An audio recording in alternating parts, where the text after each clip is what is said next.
Our next speaker is Glenn Jackson Jr. I have activated your microphone. You can unmute yourself and begin.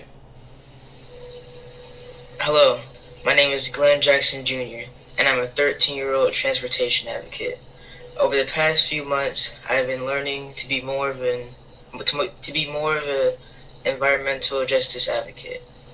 This is my first time making a public comment to the California Air Resource Board. I live in Natomas, which is part of Sacramento. I am asking the board to seriously consider selecting the Gardenland Northgate community for air pollution monitors.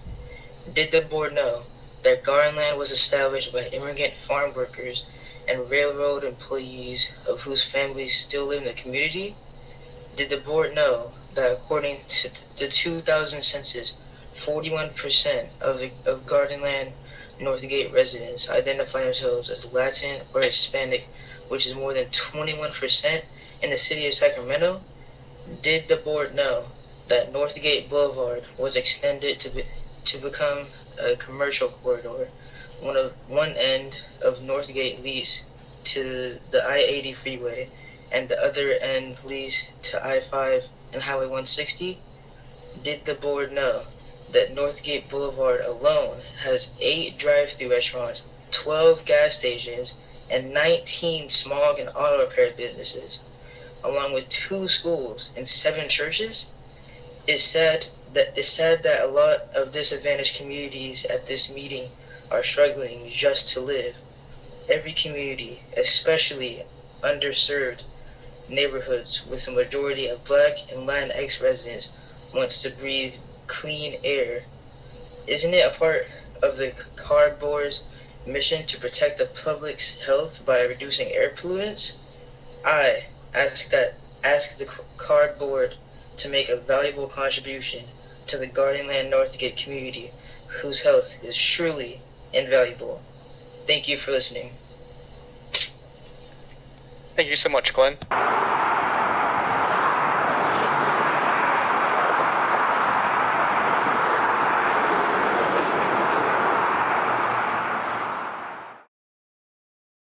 We sit in a bowl here in the valley in Sacramento.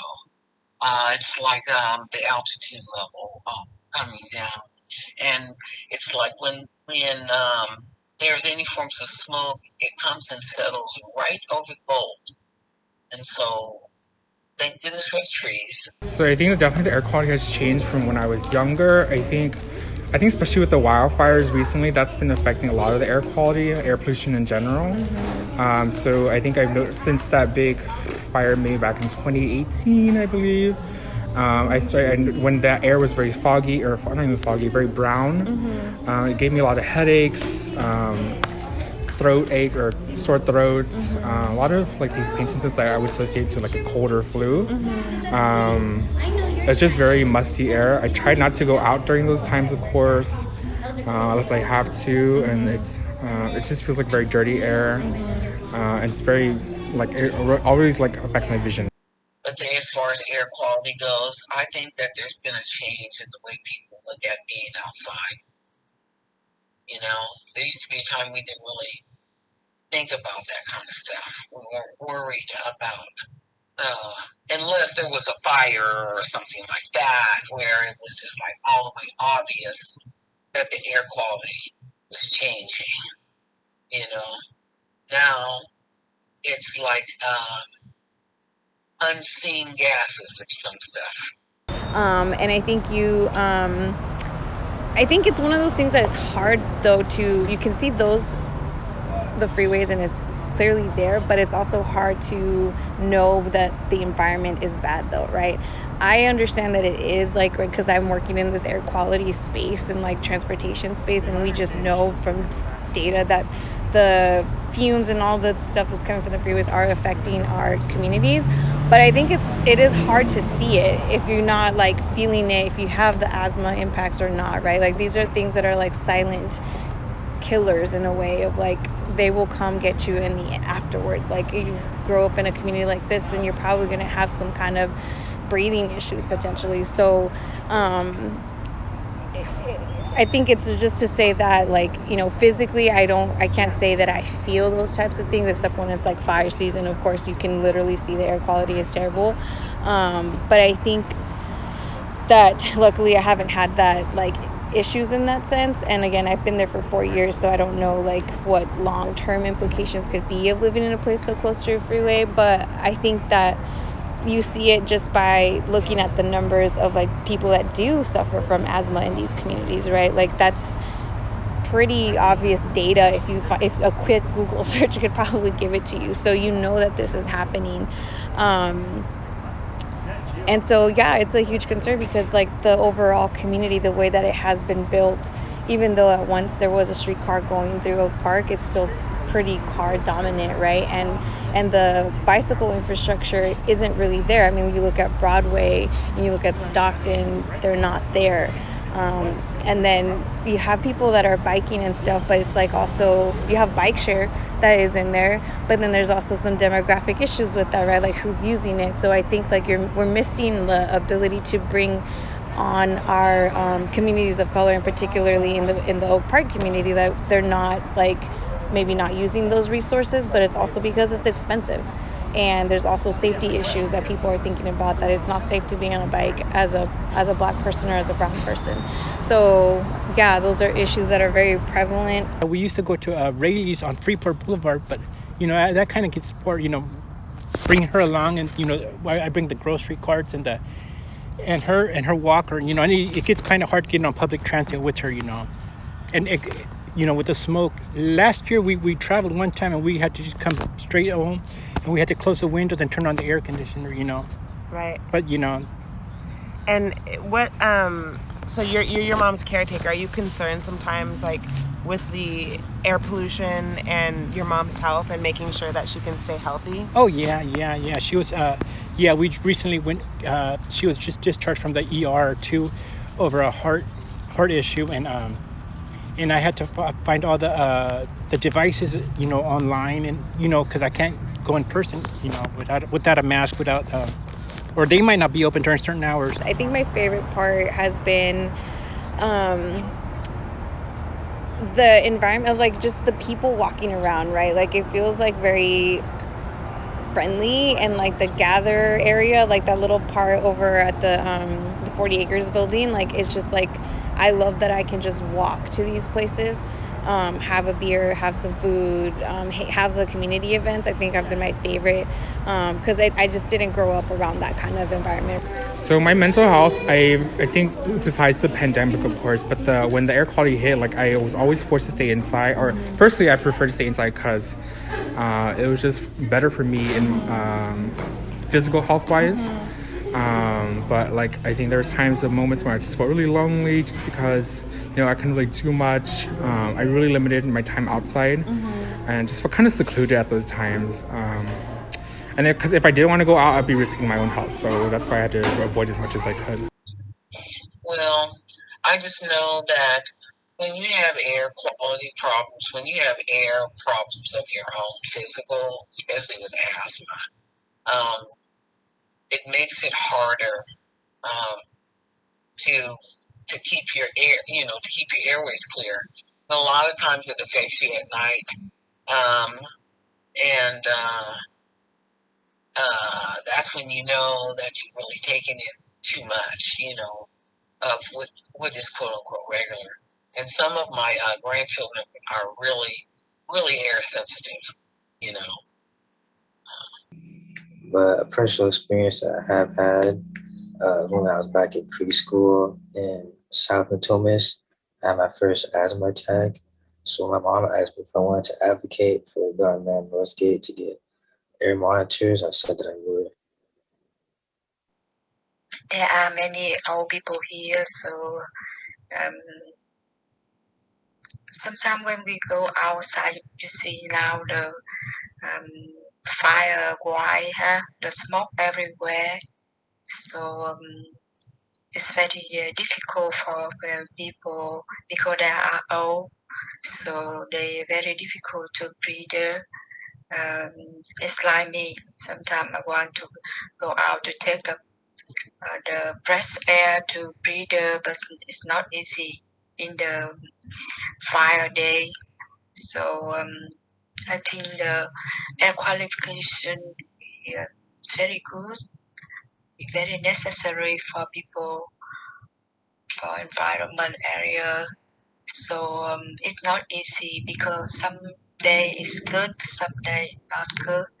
But for our people, they usually have cough and it's easy to get disease in their lungs or their heart. I love the community because I attended Oak Ridge, Fruit Ridge, and American Legion, and even though I wasn't very interested in it, I came back and I went to school at the food bank, and I was able to actually pay for my testing, for GED and all that. Now that's pending, but at least I put my foot in the door, yeah, and I'm glad. My mother loves the area. She was a volunteer at the food bank at the downtown one. She worked at various places too, and while we were at school at Campbell Soup, while we lived in Oak Park, and I was able to. She took me at a young age so that I could. She presented me in a Cinco de Mayo dance at a local elementary school, and they loved me, so we never moved from Oak Park. That's awesome. Yeah. Do you still dance? I dance a lot. Yeah? Dance a lot. Yeah. Do you? Like to exercise a lot. Yeah. Well, I know that lemon balm is one of the plants that used for that, and also eucalyptus. It grows everywhere wild, so I just go into the community and see the trees up or down and find some leaves. Because some things we don't have to grow. We actually grow them naturally, like the way chamomile is grown in the cracks of the street. Chamomile is one of those ones that actually calms your being and makes it so it's easier for you to communicate, etc. And relaxes you. And the mints, the different mints, you can actually boil them. Any of these plants that I was just talking about, and you can boil them in a pot of water and steam it for the house, and that will help to moisten the lungs. There's a lot of different plants that are very good for the lungs, and licorice is one. And I've never grown licorice, but it's a really good plant for the lungs. But as far as people doing things, there were in communities like in Oak Park, the Tuskegee Flyers wives and the women from the military bases came together in the 1940s and actually put together a housing and community-based organization called the Women's Civic Improvement Center. And they helped to bring rental properties and extended opportunities in the community by way of coming to them. Because at one point there were very few places that we could actually live as African Americans and Hispanic people, etc. We had to live in specific areas, and so that was one of the organizations that actually still exists today in different format, but that helped the community out, and that was part base. And then in the Heights, one of the other things that we were doing at the different community gardens there, the sugarcane garden, and also on Vern and Grant, and then the other garden that we're doing out in El Paso Heights area that we've actually been doing for about 9 years, and we just continued and have continued to re-nurture that soil area so that's one of those places that you can go and teach people about the earth.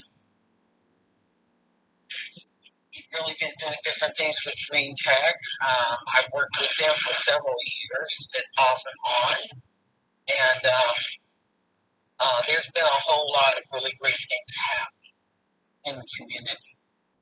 The environment, air quality is very important, always important for us, for our neighbor, especially for our people. So I have some relatives and my aunts, my uncle. So I'm very happy to see them to grow a lot of tree and let their house cleaning time and they know how to stop smoking or they don't know how to protect themselves to have good health. You see, they can go out to breathe the fresh air in the morning, but sometimes it's not, the air is not good, so don't go out at that time. Yeah. Some of my favorite parts about my community is that there's a grocery store that's right down the street, in walking distance, and a lot of neighborhoods don't have that. Another favorite part is that there are safe bike lanes that I can go on. Another part that I like is that there's a smart ride, because before that there was no transportation other than to drive, and now we have transportation to go places where we need to go. Yeah, definitely air quality. I think it's just something that like I don't think of too much sometimes. Maybe if I just had like more access to like all the data, it probably would be something I would be able to address more if I knew more about it. But definitely I think air quality is something that everyone should be concerned about, especially since like with the pandemic and everything, everybody wants to be outside more. And so that's definitely something that's important. And I think maybe if we just had more data, more knowledge about it, it would help everybody address it. You see, because if you have good education, you go to school, at least high school, is easy for people to understand, to see the problem easily. It's important, how it's important to you, to your health, to your neighbor. But for some people with the limit education, it's not easy to tell them because they are old and they have the way of their life for a long time. So it's not easy to change them. But for them, I think we have to devotion. We have to love them, to care of them a lot, and to tell them some example clearly that they can see easily for the person who live there near their house and who passed away by the disease. Some the true thing. So meet them often. So talk to them and listen to them. So I think it's be good. A good way to change them, to help them how to open their mind to see what is the important to change. It's necessary for their health to protest because it's not easy for they in one day. Yeah, you see, it needs a time to change. So when you have a good education, you see a lot of things. You read a lot of you see in the film, in TV, every day you can see the problem easily. But for some people, their education is limited, so it's not easy for them. So sometimes they don't believe. They don't believe what we say.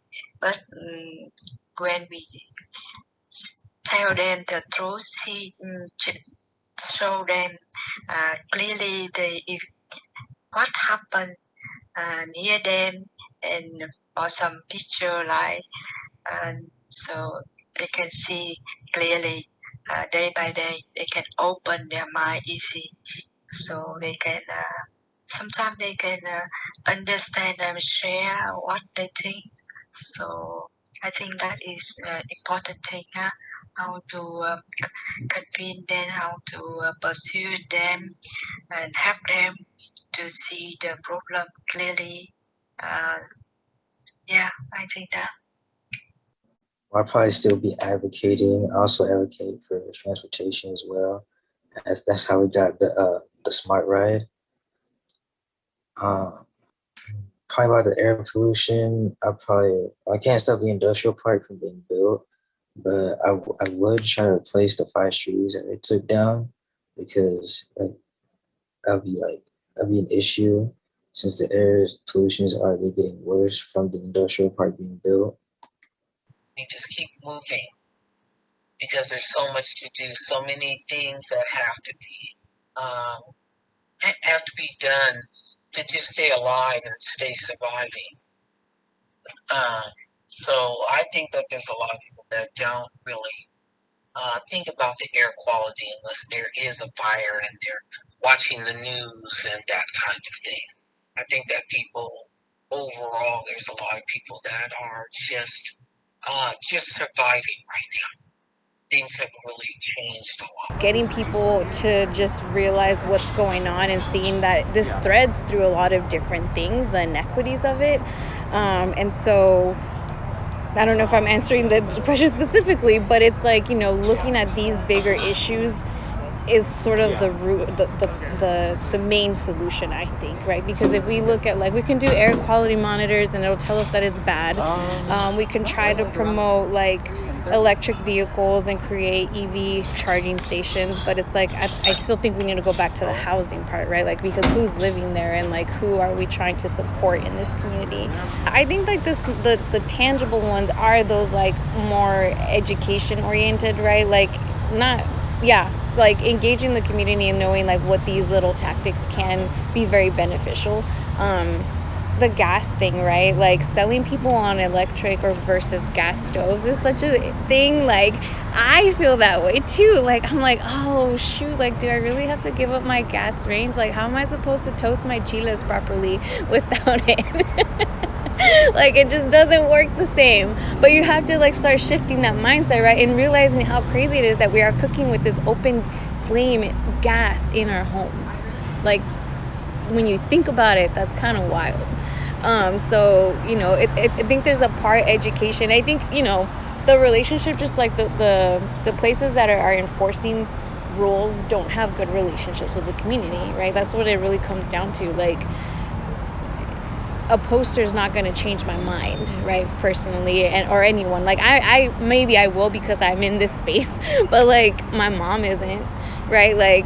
She doesn't live here, but it's I always kind of reference if I'm doing something, would my mom or my dad care about this? Usually it's no, it wouldn't. So it's okay, how do we have to figure out how to engage people in a way that's comfortable for them? And it's doable, right? It's so doable, but it just takes a lot of energy and resources to do it. And I think this right now, hearing these stories is the critical thing, because that's what is missing in planning and decision making.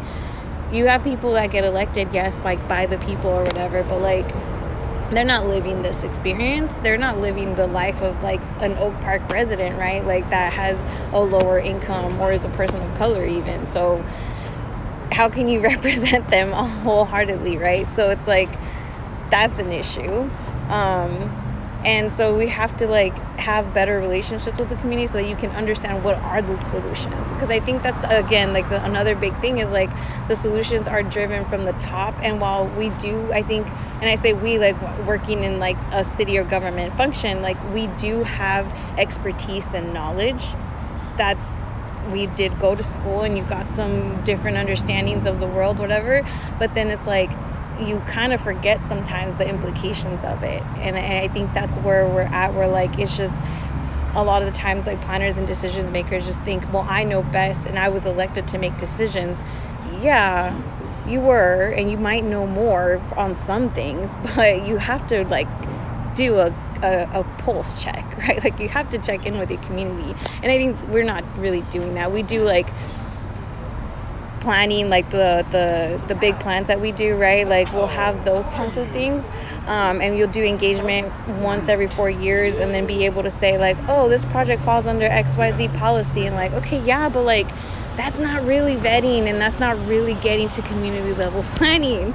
So it comes back to engagement, like, and communication and sharing of information. Like if we know that something is harmful, tell the community, right? Like try to find ways that actually resonates with them, whether it's the gas thing or like, you know, cracking the window, or like, hey, if there's fire season, like these are things you can do, or like make sure you request from your landlord filters for your AC or whatever, like those kinds of things. And just also, I don't necessarily like the community capacity building, that term necessarily, because I don't want to say that you have to put, like, it's on us, I think, as government employees to do that work, but there's got to be a relationship where we're also sharing knowledge with them so that we can co-create together. Right. I think that's the co-creation is the biggest thing. Thing for real, this is our time to build. The eagle and condor is our symbols of unity. Red and brown mix, yo, we all in the community. We are young, gifted, and brown. Change the world around. If the town came to shut the system down. Young, gifted, and we are, and you are. Little Joey Baton on the samples. With a chance to change the world around. That's what we're out here to change the world, right? Make a better place.